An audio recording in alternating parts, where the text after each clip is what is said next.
कोई कहता मेरे से ब्रह्मचर्य पालन नहीं हो पा रहा, मैं 15 दिन में ब्रह्मचर्य नष्ट कर लेता हूं, मैं 1 सप्ताह ब्रह्मचर्य पालन नहीं कर पाता, मैं छाती ठोक के कहता हूं भाई अंगा लगा कर बढ़िया तरह निरंतर सुबह शाम बताऊंगा। जब तेरा ब्रह्मचर्य पालन ना हो जाए तो मैं कह देना अरे ये ऋषियों के बताए फार्मूले हैं, ये अग्निदेव के बताए फार्मूले नहीं है, ऋषियों ने बताया है। और ऋषि तो भाई रिसर्चर है, साइंटिस्ट है, मुझे ये पालन करना पड़ेगा ना तो खत्म हो जाओगे, खत्म है। ओम सभी को नमस्ते जी। भाई बहुत से नौजवानों का मैसेज फोन आए हैं, बोले जी आपकी वीडियो भी देखा पर ब्रह्मचर्य पालन नहीं हो पा रहा है, बुरी आदतें नहीं छूट पा रही है, क्या करा। मैंने कहा भाई बात इसी है, ऋषियों ने उपाय बताए हैं। हम तो आर्यावर्त में जन्म है, ऋषियों के वंशज हैं, अपने पास सारा माल है, ऋषियों ने सब कुछ बता दिया है। अबला जी फिर कैसे करा क्या करा समझ में नहीं आ रहा। मैंने कहा अब जो मैं बताऊंगा ना इस काम को 15 दिन कर लियो लगातार, निरंतर 15 दिन, और 16वें दिन मेरे पास फोन मिला लियो। जब दिन रात का अंतर ना मिल जाओ ना तुमने तो मुझे पकड़ लेना भाई, आगे कह देना कि आप तो झूठी वीडियो बनाओ जी। भाई आप ये बोलते सत्य है, मजाक मजाक में भी झूठ बोलने से बचते, मजाक मजाक में भी झूठ नहीं बोलते। जो है जो आते हो दिखा देना है, जो आते हो बता देना है। आदमी आज बच्चे चाहे वो अश्लील वीडियो देख रहे हैं, चाहे वो अपने हाथों से गलत काम कर रहे हैं, कुछ भी कर रहे हैं, वो क्यों कर रहे हैं? क्योंकि मन में गंदे विचार आए। अब फिर मन में आए तो फिर क्या होता, मन इंद्रियों से जुड़ा, पहले तो मन में आओगे ना चीजें, मन के बाद फिर ये हाथ भी एक इंद्रिय है, कर्म इंद्रिय है, मन हाथ से जुड़ेगा तो हाथ जहां चाहोगे वहां लगाओगे तुम। मन में गलत विचार आ रहे तो गलत जगह लगाओगे, अच्छे विचार आ रहे तो अच्छी जगह लगाओगे, पढ़ने की किताब पर लगा दोगे, और बुरे विचार आएंगे तो गलत चीज देख लोगे। मन चक्षु इंद्रिय से जुड़ेगा तो अच्छी चीज देख लोगे, ना गंदी चीज देख लोगे। तो ये सारा मन इंद्रियों का खेल है जो आज नौजवान ब्रह्मचर्य नाश कर रहे हैं। नु बोले जी कोई सा तरीका बता दे मन इंद्रिय वश में हो जाए।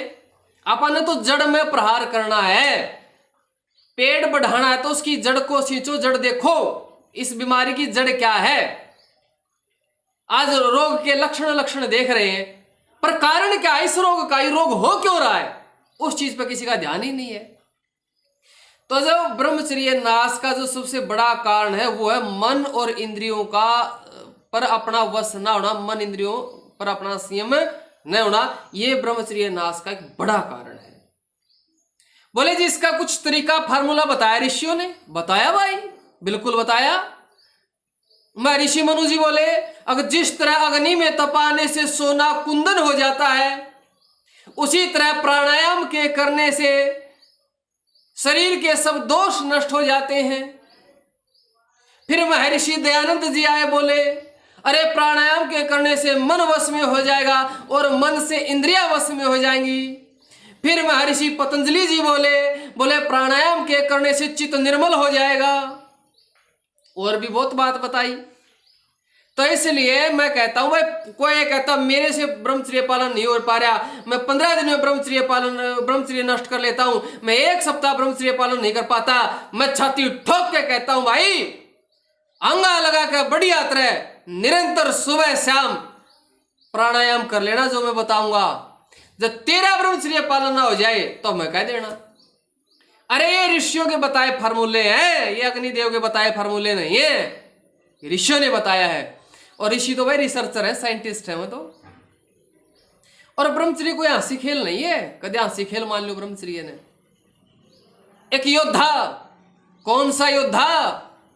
वो योद्धा जो मृत्यु से भी दो हाथ कर लेता है, युद्ध के मैदान में घायल होने पर भी घुटने नहीं टेकता है, घायल होने पर भी युद्ध के मैदान में डटा रहता है, हजारों बार गिरने पर भी वो घुटने नहीं टेकता है, फिर खड़ा होता है, फिर लड़ता है।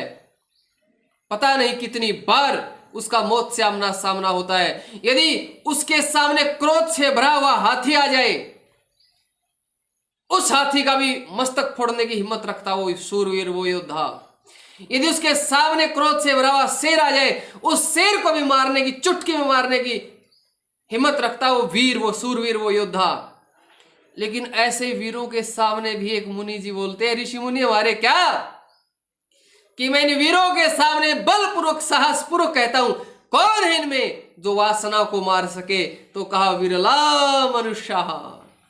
तो भाई तुम विरले बन जाओगे, विरले ब्रह्मचर्य पालन से नाड़ तोड़ दोगे कामदेव की। पर क्या करे, तुमने तो वो वीडियो तो देख लोगे पूरी रात वो वाली, पर ना जी ये वीडियो तो 15 मिनट कहाँ टाइम है? ये अग्नि देव की 15 मिनट कहाँ टाइम लगाएंगे? तो वे ब्रह्मचर्य पालन करना है तो वीडियो देखनी पड़ेगी, ठीक है? तो ब्रह्मचर्य पालन करना पड़ेगा, ना तो खत्म हो जाओगे, खत्म है, समझ गए ना? हाँ, तो ये ब्रह्मचारी भी हमारे बाहर हैं। तो वे बात इसी है, अब वीडियो मैं डाल रहा हूं, इसके साथ में प्राणायाम की वीडियो डालूंगा, इसके नीचे एक लिंक दूंगा मैं। उपासना में प्राणायाम मैंने प्रत्यक्ष करवाई रखे हो, तो प्रैक्टिकल करवा रखे हैं, बता रखे हैं, तो दोनों देख लेना, अच्छे से देख लेना, ठीक है? और कोई कठिन नहीं भाई, ज्यादातर हमारे भाई ही वीडियो देखते हैं, बहनें थोड़ी सी कम जुड़ी हैं, ये ज्यादा फड़क जाती है मेरे से बहनें, क्यों कहते सीधा बोलता अग्निदेव। भाई आप एक खुले, मैं ज्यादा सी ये बनावटी सी चीजें, ये बगरे ये पाछे कपड़े लंगोटियां टंगरे, मैं घने ही को नहीं अपन, हाँ जी ये करा, कई बार ब्रह्मचारी कहती पर्दा ये करा वो करा, कुछ नहीं, चालन दो सीधा ही सौदा, घनी पैकिंग के चक्रा में नहीं रहाते, प्योर माल देसी माल चालन दो, ठीक है ना? कोई नहीं, जो भी चीज है अच्छी हो जानी चाहिए, ऐसी कोई बात नहीं है। तो ठीक है भाई, अखंड प्रचंड ब्रह्मचारी हो, डरना नहीं है, ब्रह्मचर्य पालन नहीं हो पा रहा, क्यों नहीं हो पा रहा? कर ब्रह्मचर्य पालन, कर मन पर संयम, ठीक है? नहीं टेंशन नहीं लेनी है, मजा लेना जिंदगी का। मजा किस में है? असली मजा ब्रह्मचर्य में है, ठीक है ना? ब्रह्मचर्य का मजा लेना है, ठीक है जी? तो ठीक है भाई, अब ये वीडियो पूरी देख लियो, आगे प्राणायाम बता रखे हैं। ओम नमस्ते जी, आज मैं आपको ब्रह्मचर्य में लाभकारी प्राणायामों के बारे में बताऊंगा, अर्थात वो प्राणायाम जिससे शरीर में वीर्य बढ़ता है, उन प्राणायामों के बारे में बताऊंगा। और क्या कहा है ऋषि ने उन प्राणायामों के बारे में? कहता है इन प्राणायामों के करने से जैसे अग्नि में तपाने से सोना कुंदन बन जाता है, इसी तरह इंद्रियों के सारे दोष नष्ट हो जाते हैं। और क्या कहा? कहा कि प्राणायामों के करने से मन और इंद्रियां अपने वश में हो जाती हैं, और उससे क्या होता है? बल बढ़ता है, व्यक्ति की कार्य करने की क्षमता बढ़ती है, व्यक्ति के शरीर में वीर्य बढ़ता है। और ये कहा कि उसकी बुद्धि इतनी तीव्र हो जाती है और इतनी सूक्ष्म हो जाती है कि वो कठिन से कठिन विषयों को बहुत जल्दी ग्रहण कर लेती है। और क्या कहा? कहते हैं व्यक्ति का बल पराक्रम, उसकी जितेंद्रियता और सब शास्त्रों को थोड़े ही काल में समझकर उपस्थित कर लेने की क्षमता योग्यता भी बढ़ जाती है। इतना ज्यादा महत्व बताया गया प्राणायामों का। देखिए, सबसे पहला प्राणायाम है बाह्य प्राणायाम, अर्थात जब आप प्राणायाम करने के लिए बैठें तो ऐसी जगह पर बैठे जहां से वायु, शुद्ध वायु आ रही हो, जैसे खिड़की की तरफ मुंह करके, और शौच आदि करने के बाद प्राणायाम करें। यदि शौच आदि से निवृत्त ना भी हो पा रहे हो तो कम से कम भोजन और प्राणायाम में 3 घंटे का अंतर हो, 3 घंटे हो चुके हो भोजन किए हुए, तब प्राणायाम करें। प्राणायाम करते समय आपकी कमर गर्दन सीधी हो, आसन कोई सा भी हो कोई बात नहीं है, लेकिन क्या हो? कमर गर्दन सीधी होनी चाहिए, कमर गर्दन सीधी। फिर आता पहला प्राणायाम। पहला प्राणायाम है बाह्य प्राणायाम, अर्थात श्वास को बाहर निकालकर बाहर ही रोक देना। जब आप प्राणायाम करने के लिए बैठें तो थोड़ी देर कमर गर्दन सीधी और सामान्य सांसों को चलने दें। सांस आ रहे हैं, श्वास जा रहे हैं, सामान्य श्वास पर श्वास चलने दें। और बाह्य प्राणायाम जब करें तो श्वास को एक बार अंदर धीरे धीरे अंदर भर के, अंदर रोकना नहीं, तुरंत बाहर निकाल दें। श्वास को, पूरा श्वास को बाहर निकाल दें और बाहर ही रोके रखें। जितनी देर तक आप बाहर रोक सकते हैं उतनी देर तक बाहर रोकें। जब आपको बेचैनी होने लगे, घबराहट होने लगे, तब धीरे धीरे श्वास को अंदर भर लें, अंदर भर लें।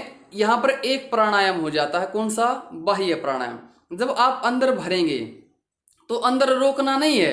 अंदर जब आपको लगे पूरा श्वास अंदर भर लिया और अंदर नहीं भर सकते, तो फिर क्या करो?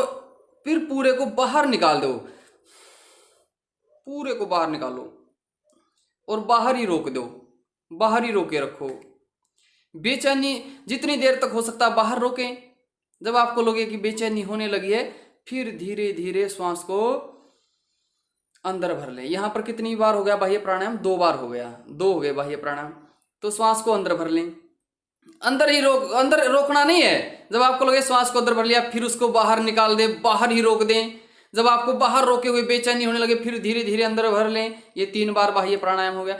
तो इसी तरह एक प्राणायाम को कम से कम 3 बार करें और अधिकतम 21 बार करें। लेकिन शुरुआत में धीरे धीरे प्राणायामों को बढ़ाएं। बाह्य प्राणायाम बहुत विशेष है, बहुत इससे शक्ति बढ़ती है और मन इंद्रिया बहुत अच्छे वश में आ जाते हैं। फिर दूसरा जो प्राणायाम है वो है आभ्यंतर प्राणायाम। आभ्यंतर प्राणायाम क्या है? आभ्यंतर प्राणायाम में होता है कि श्वास को अंदर भरकर अंदर ही रोक लेना। इसमें बाह्य में तो बाहर रोक देना था, अंदर वाले आभ्यंतर में क्या? अंदर ही रोक देना। आपको मैं बताऊं, जितने भी आपने खेल देखे हो, पत्थर तोड़ना, छाती पर गाड़ी रोकना और करना, ये सब प्राणायामों का खेल होता है। बड़ी ताकत आ जाती है प्राणायाम से शरीर में।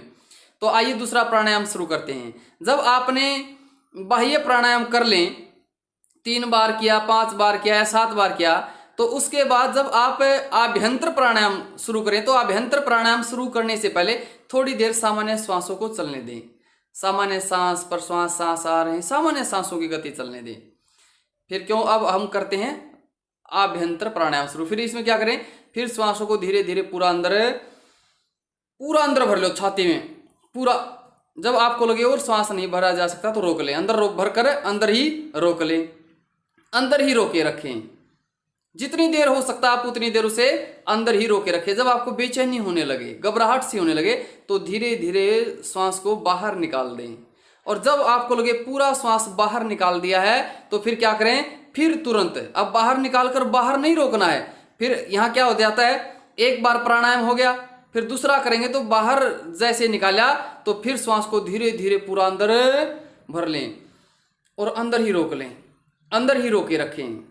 जितनी देर हो सकते हैं अंदर रोकें। जब बेचैनी होने लगे, फिर धीरे धीरे श्वास को बाहर निकाल दें। ये आभ्यंतर प्राण कितनी बार हो गया? 2 बार हो गया। बाहर निकालकर बाहर नहीं रोकना है आपको। जब आपको लगे पूरा श्वास बाहर निकाल गया, फिर तीसरा प्राणायाम करने की तीसरी बार ये आभ्यंतर प्राणायाम करने के लिए फिर श्वास को धीरे धीरे पूरा अंदर भर लें और अंदर ही रोक लें। जितनी देर हो सकता है अंदर रोके रखें। बेचैनी होने पर फिर धीरे धीरे बाहर निकाल दें। ये 3 बार हमने आभ्यंतर प्राणायाम कर लिया। इसके बाद जब हम तीसरा प्राणायाम है वो स्तंभवृत्ति प्राणायाम, तीसरा प्राणायाम करेंगे तो आभ्यंतर पहला हमने बाह्य प्राणायाम किया, दूसरा हमने आभ्यंतर प्राणायाम किया। आभ्यंतर प्राणायाम करने के बाद फिर सामान्य श्वास प्रश्वास चलने दें, श्वासों की सामान्य गति चलने दें। सामान्य गति चल रही है, श्वास आ रहे हैं, श्वास जा रहे हैं। अब हम तीसरा प्राणायाम शुरू करेंगे, स्तंभवृत्ति प्राणायाम। श्वास आ रहे हैं, श्वास जा रहे हैं, सामान्य। कहीं भी जहां का तहां अचानक एकदम सांसों को रोक दें, कहीं भी अंदर बाहर बीच में कहीं भी अचानक सांसों को रोक दें और रोके रखें। जितनी देर तक हो सकता है रोके रखें। जब आपको बेचैनी होने लगे, फिर श्वासों को धीरे धीरे छोड़ दें या ले लें, जैसा भी जहां भी हो। फिर सामान्य सांसों को चलने दें, श्वास आ रहे हैं, श्वास जा रहे हैं, सामान्य चलने दें। फिर एकदम रोक दें, जहां का तहां रोके रखें। जितनी देर हो सकता है रोके रखें। बेचैनी होने पर फिर धीरे धीरे चलने दें। ये स्तंभवृत्ति प्राणायाम कितनी बार कर लिया हमने? 2 बार। ऐसे धीरे धीरे चलने दें सामान्य, फिर एकदम फिर रोक दें। बेचैनी होने पर फिर सामान्य चलने दें। तो ये 3 बार हमने स्तंभवृत्ति प्राणायाम किया। तो इस तरह आप ये प्राणायाम करके प्राणों को अपने वश में कर सकते हैं। ब्रह्मचर्य पालन मजबूत होगा, आपका वीर्य बढ़ेगा, आपके रात्रि दोष आदि सब नष्ट हो जाएंगे और जीवन में विशेष लाभ मिलेगा, विशेष लाभ। और उसके बाद आता आसन। आसनों में कौन सा आसन? ब्रह्मचारी के लिए शीर्षासन। शीर्षासन सबसे बेस्ट है। शीर्षासन करें सब आसनों से पहले। तो आप ये प्राणायाम और आसन करके आपके ब्रह्मचर्य को विशेष लाभ मिलेगा। और फिर भी आपकी कोई शंका हो, कोई बात ना समझ आए तो कमेंट में बताएं, मैं उसको जवाब देने का प्रयास करूंगा।